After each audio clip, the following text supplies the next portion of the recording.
నా హృదయానికి చాలా దగ్గర అన్నాడు. ఆ విషయం నాకే కాదు, క్యాప్టెన్ మామ కూడా, కేవీపీ రామచంద్రరావు గారికి కూడా బాగా తెలిసిన విషయం. ఎందుకంటే ఎలక్షన్లో కౌంటింగ్ జరుగుతున్న సమయంలో నాన్న చాలా టెన్షన్ పడ్డ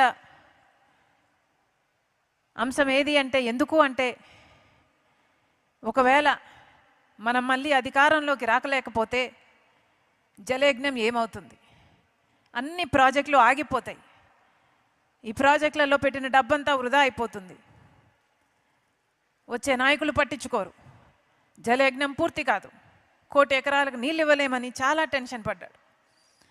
అంత టెన్షన్ బహుశా తన జీవితంలో ఎప్పుడూ దేనికి పడుండడు.